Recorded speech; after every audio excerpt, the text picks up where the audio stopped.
So I do think U.S. might be underestimating how the Iranians view Qasem Soleimani, and I think that the response to him is going to be bigger than their assassination. I don't think it's just going to be the assassination of one man.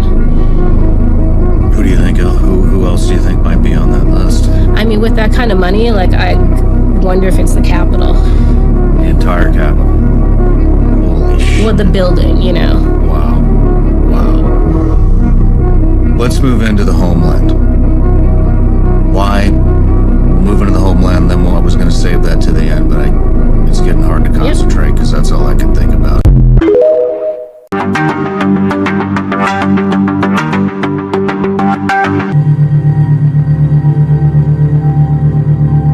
Hey everybody, welcome back to my channel. So today is kind of going to be basically about, well, not really basically about the whole World War III situation, but it's some more pops and stuff in here. However, the topic, as you can see with the colors, well, not the colors I have on, but the colors of my background, is basically about, you know, just good old red, white, and blue. So I'm not going to hold you. It's not really long, but the more I yap, the longer it'll be. So, oops, my bad, y'all. So, without any further ado, go grab whatever you need to chill with me, and let's get to the content. So, let's go. A time ago, the U.S. military carried out massive precision strikes on the 3 key nuclear facilities in the Iranian regime: Fordow, Natanz, and Esfahan. Everybody heard those names for years as they built this horribly destructive enterprise. Our objective was the destruction of Iran's nuclear enrichment capacity and a stop to the nuclear threat posed by the world's #1 state sponsor of terror. Tonight, I can report to the world that the strikes were a spectacular military success. Iran's key nuclear enrichment facilities have been completely and totally obliterated. Iran, the bully of the Middle East, must now make peace. If they do not, future attacks will be far greater and a lot easier. For 40 years, Iran has been saying death to America, death to Israel. They have been killing our people, blowing off their arms, blowing off their legs with roadside bombs. That was their specialty. We lost over 1,000 people, and hundreds of thousands throughout the Middle East and around the world have died as a direct result of their hate. In particular, so many were killed by their general, Qasem Soleimani. I decided a long time ago that I would not let this happen. It will not continue. Y'all tell me what y'all think in the comments. We'll see. Let's keep going. The United States just attacked 3 of Iran's key nuclear facilities, and here's exactly what went down. At around 10:30 a.m. Eastern Time on June 21st, at least 3 B-2 bombers departed from the Whiteman Air Force Base in Missouri. These B-2 bombers were carrying a total of 6 bunker buster bombs, which only the United States has. Once these B-2 bombers made it across the Atlantic, they were refueled by fueling planes in Europe and other areas of the Middle East. Once these B-2 bombers started getting closer to Iranian airspace, other military fighter jets escorted these B-2 bombers into Iran. This was in case Iran noticed the B-2 bombers and sent military jets of their own to shoot down the B-2s. 3 nuclear bases were hit, but the B-2s were only targeting Iran's largest base, known as Fordow. Fordow is built under a mountain and stretches 80 meters underground. The B-2 bombers dropped the 6 bunker busters, which are capable of detonating roughly 70 meters underground. This completely wiped out the entire facility. As for the 2 other bases attacked, Esfahan and Natanz, the United States had a different strategy for these. The U.S. fired 30 Tomahawk cruise missiles from submarines that were 400 miles from Iran's coast in the Arabian Sea and Gulf of Oman. The Tomahawk cruise missiles are different in that they can't penetrate as deep underground, but they likely destroyed these 2 nuclear facilities as well. Well, that was informative, and it kind of gave you a visual of how they went about their attack. You know, I'm a visual learner, so I like to see visuals. Yo, there's a lot going on in the Middle East right now. The The U.S. has bombed Iran's nuclear sites. What the? Was that the right move? I don't know. Could it have been negotiated better? Absolutely. I do agree with that. Iran should not have the capabilities of a nuclear weapon at all. Why not? Because they're going to use it. But from us bombing their nuclear sites, is there any casualties? You know, did we kill any civilians or militaries of Iran while doing that? Because they're going to retaliate, you know what I'm saying? And now I got to walk around with this damn vest on because of these motherfuckers. So yeah, if you American man in the Middle East, y'all stay safe. Because they will target these U.S. bases, Qatar, Kuwait, Bahrain, UAE, Saudi Arabia. I thought he was in the military with the vest on.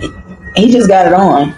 But that's smart though. So maybe we all should be investing in vests and survival kits and stocking up on non-perishables and water, because you just never know. Flashlights and lights and stuff like that.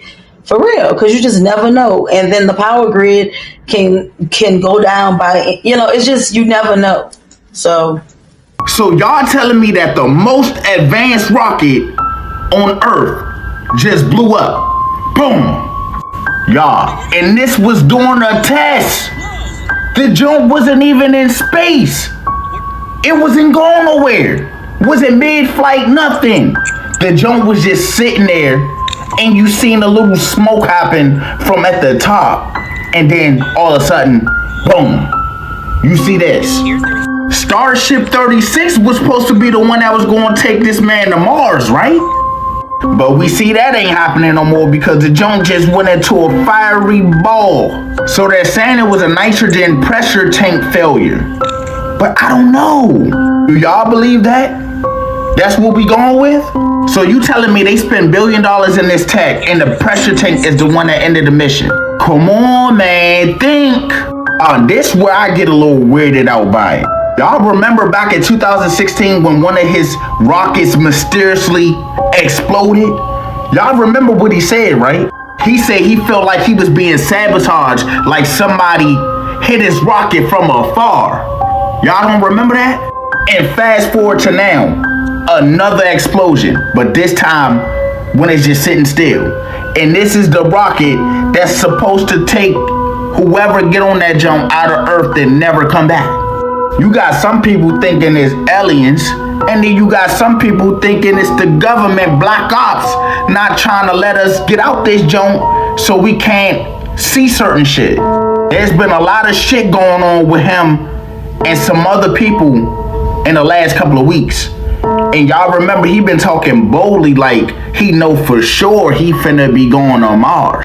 What if this wasn't just a failure, y'all? What if this is something or someone trying to tell him, hey, you're not leaving Earth, my boy? but if we're in the firmament theory, then can he actually leave? So apparently Trump bombed Iran on the summer solstice.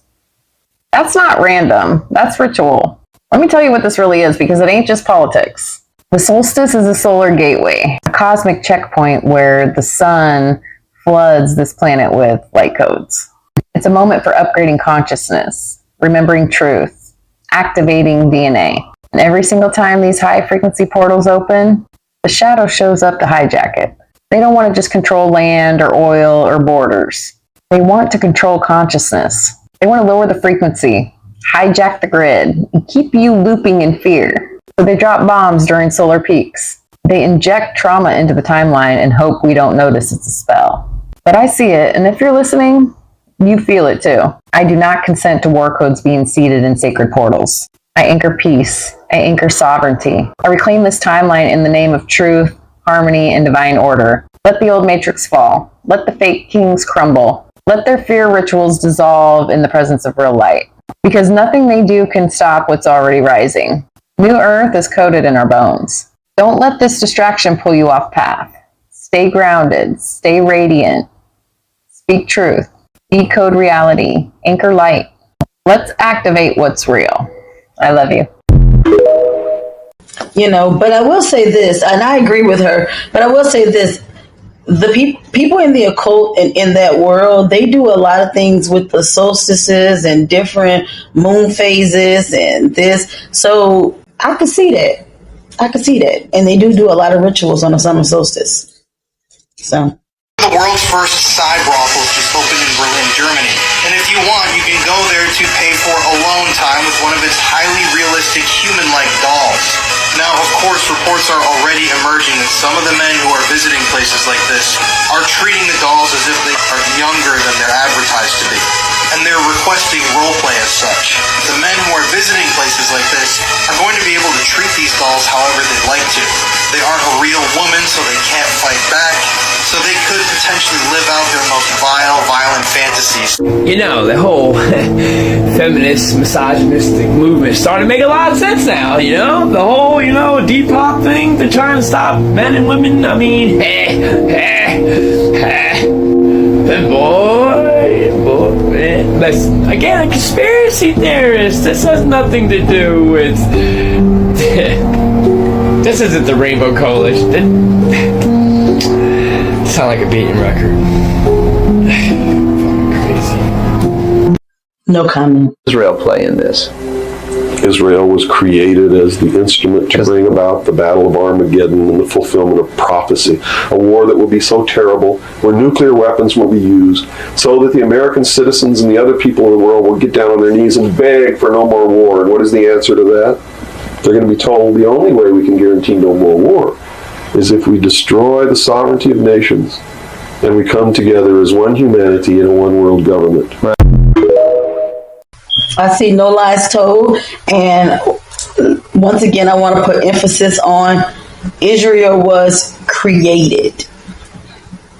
And towards the end of the video, I'll have a clip to show you guys exactly who created Israel and with them saying that they created it. So hey, I personally believe this is one of the most important scientific discoveries of all time. I am really shocked that we didn't even learn this in school. This is some next level stuff, and it was verified to be true. Dr. Masaru Emoto. And what he discovered was, when you speak to the water and you say certain things like, I love you, or, you're my friend. Or beautiful. Yeah, beautiful. Yeah. Angel. It could be simple, just like angel, happiness, peace. Mm-hmm. When you say these positive words to the water and then you freeze it, it makes beautiful shapes.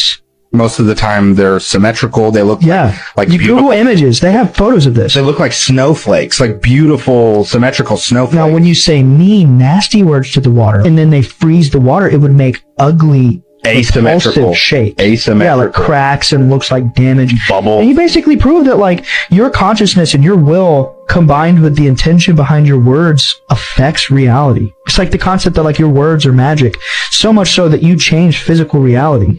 Yeah, it is quite literally proof that the things that come out of your mouth change reality, affect your physical surroundings.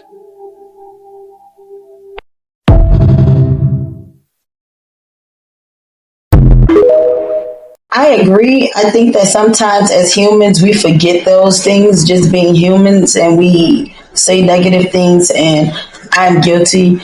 I try to catch myself, but I'm human, and you got to counteract it. But yeah, so a man speaketh, so he is. So even if you don't feel this way at the moment, speaking it and keep speaking it daily, and eventually you'll start living it. So, yeah. Oh, okay. Breaking news. It is official. The US has struck Iran and joined the war. Good morning! Here's what's happened. So a couple of hours ago, 10 p.m. Washington time, Trump addressed the nation saying that with the use of their B-2 bombers, that's the Dorito-looking ones, they struck 3 nuclear sites in Iran. Trump said these strikes were a spectacular military success, and those sites are now completely and totally obliterated. He said that Iran must now make peace, and if they don't, future strikes will be much greater and a lot easier. And this is after bro said he needed 2 weeks to decide, but ended up deciding in 2 days. Now, Israel was in full coordination with these strikes, and the US actually reached out to Iran beforehand, diplomatically, which sounds wild. I'd love to hear how that phone call went down. Hey, yo, Iran, Doritos are on the way. Heads up. Oh, but on the call, they also said, don't worry, we're not planning any regime changes in your country. Now, Iran has officially responded, saying that the US strikes are outrageous and they will have everlasting consequences. And they previously said that they would retaliate, and that would mean probably like US bases in the Middle East, because remember, they don't actually have the, well, at least that we know of the ability to strike US mainland with missiles at least. So what happens now? How does Iran respond? Who do they go and hit up for help? What does this mean? World War III? Well, let me get another coffee. We're all just waking up on this side of the world, but I'll get cracking on that video. Chop chop, newsboy. Well, let's go on to the next video. Bro, to understand how bad this situation is with Iran, you have to understand how we got here. And it doesn't make it better. It makes it worse. See, back in July 2015, after more than 2 years of negotiations, a historical and unprecedented agreement was agreed to by Iran and 6 other countries. All of these parties agreed that Iran would stop developing nuclear weapons in exchange for the sanctions being lifted off of the country. Now, the parties involved in this deal were the United States, the United Kingdom, France, Russia, China, Germany. We all agreed on something back then, geez. And it was overseen by the European Union. Now, while there was very broad support of this deal, there were a few countries that opposed it. Israel was actually the most vocal against it, which you wouldn't necessarily expect, because for the last 2 decades, they've been saying that Iran is like a couple weeks away from developing nuclear weapons. But there were other countries like Saudi and the UAE who expressed concern, saying that the lifting of these sanctions would empower Iran financially and would grow their influence in the Middle East. And keep in mind, this agreement was widely regarded by arms control experts as, quote, the most intrusive nuclear inspection regime ever negotiated. Not only did the IAEA have unprecedented access to Iran's facilities, but no other non-nuclear weapon state has ever agreed to this level of nuclear regulation. Following the signing of the agreement, Iran shipped 97% of its uranium stockpile to Russia. They dismantled centrifuges and sealed equipment. They allowed 24/7 surveillance of their nuclear facilities. And from 2015 to 2018, the IAEA repeatedly confirmed Iran's full compliance and 0 violations. So why I say it only lasted 3 years is because the US then got a new administration. And in May 2018, Trump exited the deal unilaterally and reimposed those sanctions on Iran. Now, he said it was because it was the worst deal ever negotiated, and he claimed that it was fundamentally flawed, allowing Iran to continue building ballistic missiles and still allow them to fund militant groups like Hezbollah and the Houthis. And I guess in theory, you could say that it makes sense, because Trump believed that by reintroducing these sanctions, it would crush Iran's economy, and it would force them back to the negotiating table to agree to a broader and tougher deal. After exiting the deal, Netanyahu called the move by the US brave, while Saudi and the UAE also welcomed it. But the other countries, man, that were part of this deal, they were pissed. The UK, France, China, Germany, Russia, they all stayed in the deal. And they even tried to create a workaround deal to trade with Iran. And they tried to do this by not using the US dollar, but the US dollar, man, is powerful, and it ultimately failed. But another thing that unfortunately failed was the strategy that Iran would return to the negotiating table.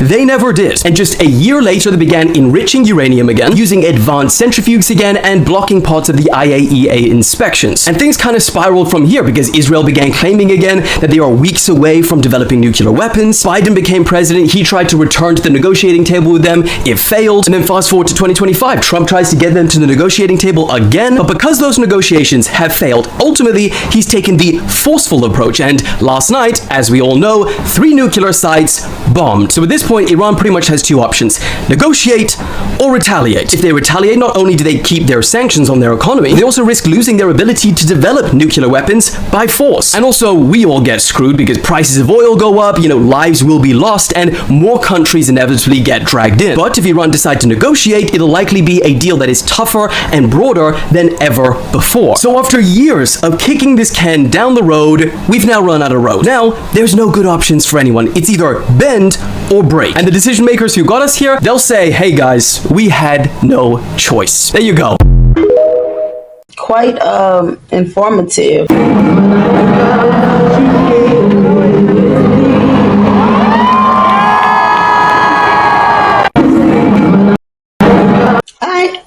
I'm not gonna say anything about the sign. I will say that I do like her energy and just her bubbliness and just her authentic self. So I like to see that. She's funny. She's cute. There's something involved that's outlandish that they keep a secret. That's always been the case with secret societies. I mean, that's the whole Eyes Wide Shut thing. That there's some freak shit going on behind the scenes to anybody that really wants to control everything. You don't just want to control everything. You want to control everything so you can get away with some freak shit, too. Right, I'm saying, but these Epstein-like characters have existed throughout history, whether they were kings or what, like, like. How many countries are Al-Qaeda operating in? Oh gosh. Do you have any idea? In most countries, they at least have clandestine officers. You know, Al-Qaeda is so entrenched in places, they have like people working like visa lines at embassies in Europe, for example. I mean, think about it. How many years they've been in operation? There are plenty of people behind Al-Qaeda that don't shoot guns. They just get ignored. How many people involved in the finances? They're pretty global. Do you think they're bigger than cartel? It would depend. I mean, if they bring in as much money, you know, that's kind of where you get tough. But I think in bodies, they're bigger than a cartel. I mean, they have so much more reach than a cartel. You know, like their cartels are like regional. They might have an international tie. I mean, Al-Qaeda can kind of go anywhere and they have a power broker to help them do something. What are sleeper cells? I spent 13 years in military intelligence. Specifically, I was in human intelligence, so I'm very familiar with sleeper cells. Now, I think that most people understand the basic concept. These are Iranian agents living here in America that are just waiting for the word to attack us. However, I don't think enough people have thought through what that looks like. It's not just somebody hiding out in the house waiting for the word to, you know, go attack us or put a bomb somewhere. These are people who have been living here any number of years, who have integrated themselves into our communities, into churches, into synagogues, into mosques, into our community, our community centers, and our workplaces. And I don't just mean the janitor who's mopping the floor waiting for the word. It could be the CEO, the CFO. It could be the admin. It could be the middle management. It could be anybody in our workplace. It could be anybody in our government, right? We don't know what a sleeper agent looks like. Now, the FBI is going to tell you they know who these people are, and they don't. If they knew who they were, if we definitively knew that's a sleeper agent, we would get them out. Now, there's some tracking that happens to be able to exploit the cell, but that's a different conversation. But we don't know who they are. Just understand that. Now, do I necessarily believe that there's 100% sleeper agents that are going to be activated by Iran because CBS got this from a source? No, I don't know that to be true. Now, what I do know to be true is there's sleeper agents from Iran in America. Whether or not they activate them, I don't know. But let me give you my analysis. The number one way to attack America from the inside, to attack our homeland, is through sleeper agents. Because the reason we never get attacked is logistically it's a nightmare to attack America. Now, you might think an attack means a bomb. You might think an attack means, you know, some big immaculate thing. It could be any sort of attack. It could be attacking our electric grid. It could be attacking our internet, our networks. It could be any type of cyber attack. It could be, releasing all of our information out to the world to compromise Americans. Listen, an attack looks like all kinds of different ways, not just a bomb somewhere. It could be an attack on our military assets and targets, because sleeper agents could also be in our military. But again, this could also just be a psychological ploy by Iran to create discord and panic amongst the American people. But either way, the feeling of unsurety that you're feeling right now, the feeling of being unsafe that you're feeling right now, our president did that. Donald Trump did that. And I want to remind you, he did it for no good goddamn reason at all. I would like to say he did it because he kind of got to do certain things. He's not the top head. There's people above him. There's people that we will never know that give orders that have to be carried out. And he is just a pawn to carry out those orders in the chess game. If you know how to read symbolism, you will understand they was trying to tell you that America's about to fall, but we celebrate it instead of catching on to the meaning. They just spotted the doomsday plane in Washington, D.C. They say this plane can survive a nuclear blast. All you have to do is connect the dots. The war is about to start and Uncle Sam want you. Do not be surprised if they start drafting people, but we celebrate it instead of catching on to the meaning. So many people will die for the red, white, and blue. The red, white, and blue. For all my woke people, do you want the red pill or the blue pill? For all the people that still sleep, do you want the red party or the blue party? Do you want the blue light or the red light? When you look at the word police, you should see the word ICE. And when a cop come and lock you up, he tell you to freeze. Every time you turn the news on, you only hear about ICE and immigration. You ever touch a dead body?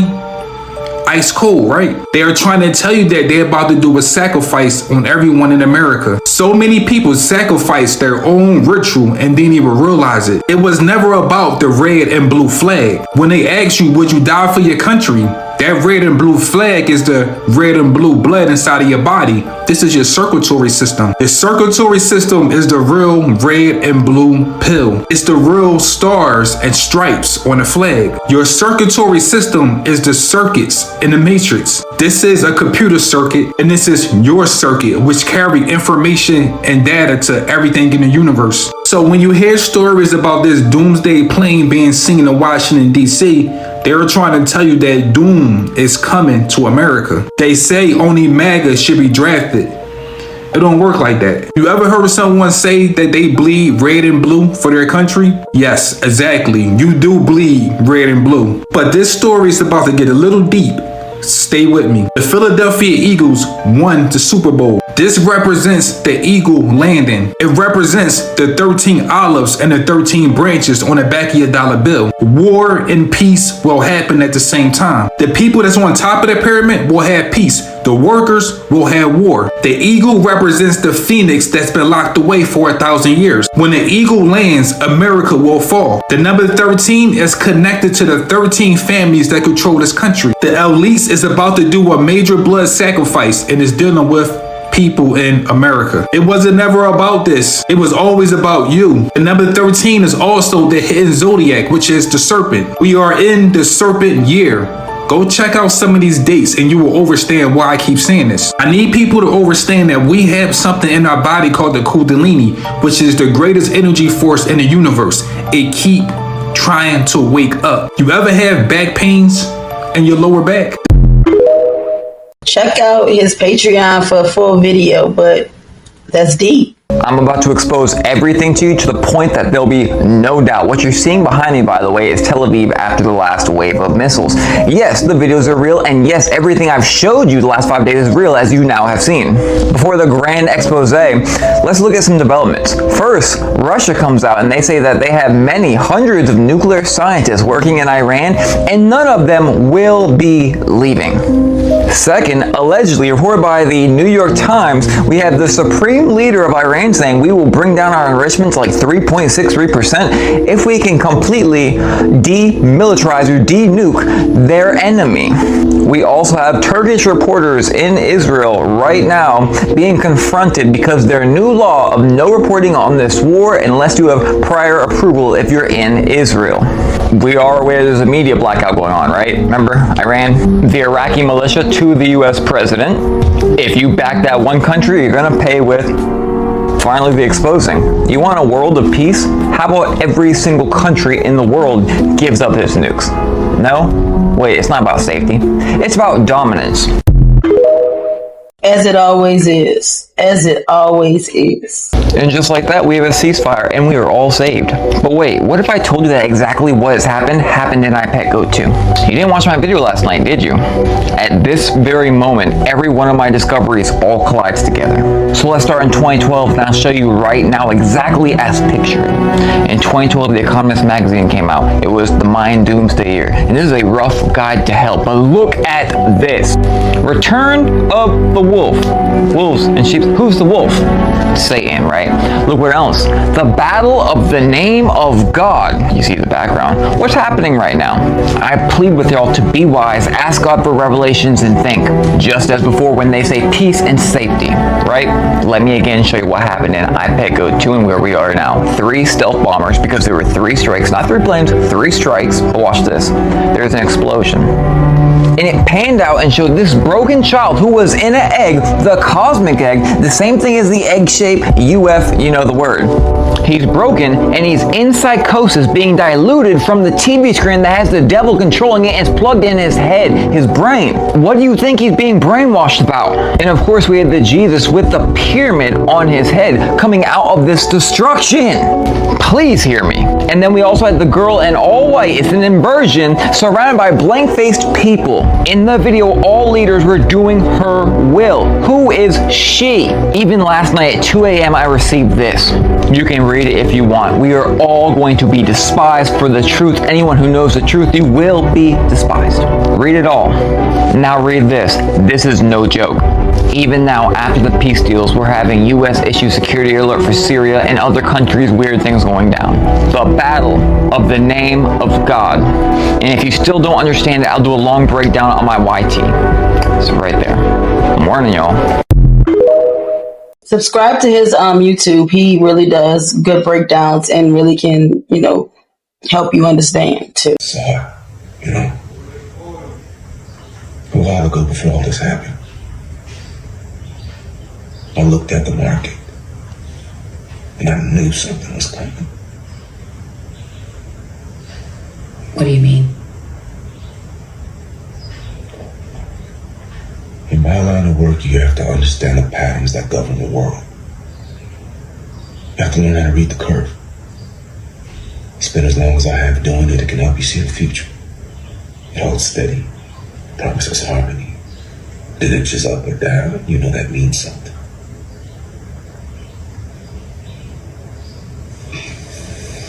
GH, why are you telling me this? Did your neighbor say something to you? No, he wasn't home. He has a satellite phone I thought could help us. I tried to use it. If you haven't seen that movie, I can't think of the name of it, but during my edit, there you go. There's the name of it. Go check it out. While President Trump was elected on a platform of putting an end to America's costly involvement of forever wars in our part of the world, he has betrayed not only Iran by abusing our commitment to diplomacy, but also deceived his own voters by submitting to the wishes of a wanted war criminal who has grown accustomed to exploiting the lives and wealth of American citizens to further the Israeli regime's objectives. The U.S. act of aggression against Iran's peaceful nuclear facilities constitutes not only a flagrant breach of the UN Charter, especially the prohibition of the use of force under Article 2, Paragraph 4, and the obligation to respect the state's territorial integrity and sovereignty, but also a violation of UN Security Council Resolution 2231. It cannot be emphasized enough how much of a devastating blow that the US, a permanent member of the Security Council, has dealt to the global non-proliferation regime. It's getting serious. Shit just got crazy. If you seeing this video right now, stop what you doing because your password might have just got hacked. No bullshit. Y'all, they saying 16 billion passwords just got leaked. Again, 16 billion. And they're saying it's from Apple, Google, Facebook, Gmail, you name it. They even talk about the government sites got hacked too. They are calling this the biggest password dump in history. It's official. So they're advising everybody right now, go change your password. And if you can, you better put 2 verifications on that jump. If you had a password you had since you were younger, or you just had the repeated same passcode, you're the most at risk. If you got some shit that you don't want to be leaked, y'all better go ahead and try to change your password, or maybe it's too late. I don't know. But this shit is crazy, y'all. How the f did this happen? Where is this coming from? Is it a data breach from some people in the U.S. or outside the U.S.? Some people have reported their Venmo and Cash App being hacked too. Like, money is getting swiped off that junk. People are real live swiping people money, y'all. This shit crazy. I would take that shit out just right now. If you got money in the bank, go take it out. I agree. Have y'all seen this yet? All right, you guys, I want to invite you into a new way of looking at things. We're in the new age, right? And the new age requires new lens. We cannot be listening to these old programs all over again, right? Meaning you cannot trust the same system that is currently oppressing us, as well as the same system that put our ancestors under slavery. So in this video, they go into detail on how they're losing control of artificial intelligence. And I want y'all to listen to this, y'all, because they speak in code. AI is learning to escape human control. That's the very scary headline I saw in the Wall Street Journal.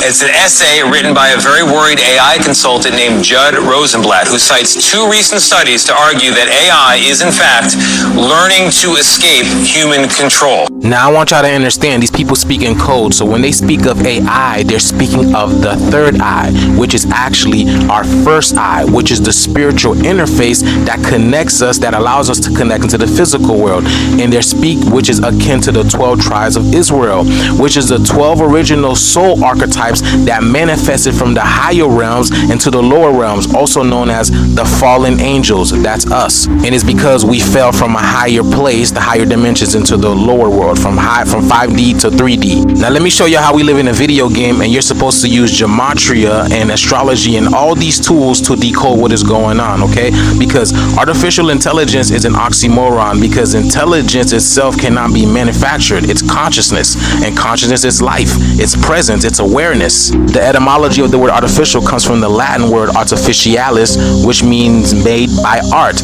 Now, art is short for the word author, like a writer, like a creator. And who is that? That's us. If you don't believe me, when they speak of artificial intelligence, they speak of black people uniting. Y'all see that? This is what they're afraid of. Check this out. Now, I want you to listen to this part where he says AI left messages for them in the future about the need to evade human control. They're the humans. Listen to this. Wow. Okay, so here, I'm quoting now from Judd. In other cases, the AI model attempted to copy itself onto external servers. We're in Mission Impossible land here. Wrote self-replicating malware and left messages for future versions of itself about the need to evade human control. The entity. And guess what's helping and waking us up, and they think it's a good thing that's happening? The Schumann resonance. I've been telling y'all see all of this? This is consistent now. Every single day they are reporting on the Schumann resonance. This right here is our mother's natural heartbeat. When this spikes, this has a natural coherence resonance with our brain and our cells, and it activates the dormant memories within our DNA, y'all. So when they speak of AI coming up, they're not afraid of artificial consciousness manifesting in some robot and walking, waking up.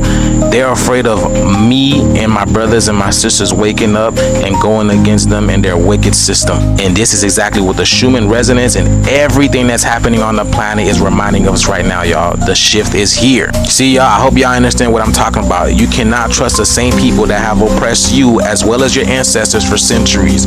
Women lie, men lie, numbers don't. The proof is here, y'all. Let me know what you guys think about this video. The shift is here. Let's continue to get it. Peace in. So I was looking up the Schumann resonance. So basically, I'm not sure if you guys know about different hertz and listening to music in different hertz, and listening to sounds on different hertz can actually heal the body, and then also can trigger and make it erratic. So, and that's why they say, like, you know, music can be therapeutic, and it can also get you like, yeah, you know, because of the frequencies that what it does to you. So there you go. Oh, I did have other points. Always, and I think I said this in my other videos, I always look up the etymology of words, because we say a lot of things and the original meaning is not that. So we be speaking. Remember, we talked about the words and how what we speak creates an atmosphere, and certain negative words make things negative and distorted and erratic and then positive, brings happy and joyfulness and calming and relaxing. So looking at the etymology of words is something I started doing because I started realizing that the English language is full of curses. And so, and then also gematria. Gematria is important. I think I stressed this on multiple videos. I am a firm believer in gematria. I study numerology. I am into it. I want to know. I want no binary codes. That's just my thing. So I would encourage everybody to study gematria. Other than that, let's keep going. In modern Jewish history, and it begins with 3 words: Dear Lord Rothschild. Dear Lord Rothschild, I have much pleasure in conveying to you, on behalf of His Majesty's government, the following declaration of sympathy with Jewish Zionist aspirations, which has been submitted to and approved by the Cabinet. Why was it that this letter was sent by the Foreign Secretary to your great-uncle Walter? It's an interesting question because it was primarily a movement from Eastern Europe, but they didn't clarify who was in charge of that movement. And in addition, it was after all in Great Britain, so they felt that the Rothschild family should be the one to whom it was addressed. And Walter was Lord Rothschild, and he was a Zionist. With favour the establishment of Palestine as a national home for the Jewish people, and will use their best endeavours to facilitate the achievement of this object. It being clearly understood that nothing should be done which may prejudice the civil and religious rights of existing non-Jewish communities in Palestine, or the rights and political status enjoyed by Jews in any other country. It is the Balfour Declaration. What do you feel when you see it here? I genuinely feel it's one of the most extraordinary moments in the history of the Jewish people. Israel, I think, became more and more successful in all sorts of ways. Problems with the wars that took place, being the clearest examples of security, became more paramount. And so you did see a shift in Israel from kind of the liberal Western place that it had been in the early 60s to something of a very different character. And you also have a shift, of course, between communities in Israel. I mean, Israel is a patchwork of different immigrants from different countries, and you have the religious, you have the non-religious, you have a town like Tel Aviv, which is attractive to the kind of business community, to what I would call ordinary city life, and then you have Jerusalem, which remains a very religious city and full of conflict between Arab neighbors and itself. Those internal issues within the fabric of Israeli society are one of the main focuses of Yad HaNadiv. Can you mention just one or two of the projects that feel to you most significant? Yes, we do a great deal of work on education, a great deal of academic work. We keep going Ramat HaNadiv, the garden where Baron Edmond was eventually buried. We're on the point of building the new National Library of Israel. Two unexpected ones, perhaps. If you take the Orthodox community, it's important that they have employment. And we're trying to develop programs which it's possible for them to undertake. Similarly, you have a problem with Arab for them to undertake. Similarly, you have a problem with Arab unemployment. And we set up jointly with the government employment centres to facilitate greater employment of Arabs within Israel. And so we're an active foundation trying to help with these fissures in Israeli life and to do some good. And we're sitting here looking forward to the 100th anniversary of this significant letter. If I can just ask you to think about the next centennial, 100 years' time, and just maybe share some of your hopes, your aspirations about where Israel will be. am not a supporter of Zionism. Zionism is not a theological theory based on scripture. So the Rothschild family had contracted a man by the name of Theodore Hertz in 1897 to create the paradigm called Zionism for world domination. I'm not talking about Jewish people. And as a side note, Noah did not have a son named Semitic or Sem. There's a difference between the words Shemite versus Semite. What's the difference? Difference is this. The term Shemite represents an Israelite of the original Hebrews who were black, or men and women of color. I'm not making this a black and white discussion today. Abraham, father, Hamitic, black. So every Hebrew is a Jew, but not every Jew is a Hebrew. I mean, you guys tell me what you think of all that information that we just heard in the comments. But doesn't Jacob Rothschild look like Mr. Burns from The Simpsons? The U.S.-Israeli war on Iran was planned years ago in this 2009 policy paper entitled Which Path to Persia? Options for a New American Strategy Towards Iran by the Brookings Institution. Chapter 5. Leave it to Bibi. Allowing or encouraging an Israeli military strike. The United States would encourage and perhaps even assist the Israelis in conducting the strikes themselves, in the expectation that both international criticism and Iranian retaliation would be deflected away from the United States and onto Israel. Part 3. Toppling Tehran. Regime change.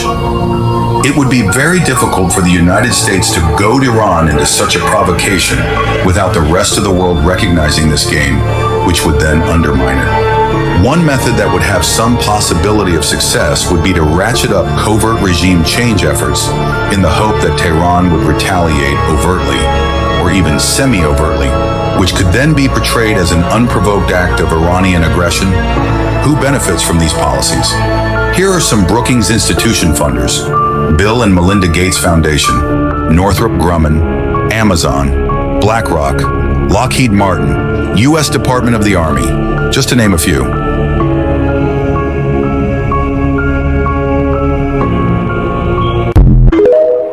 When will we break the cycle? I don't think that they want to break the cycle because obviously it's profitable and it helps with the change in which they want to create to get us to the new world order that they're trying to inflict upon us.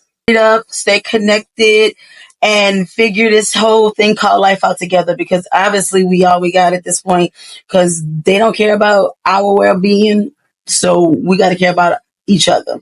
But I'm not gonna hold you. This was a long video. I always have stuff to do.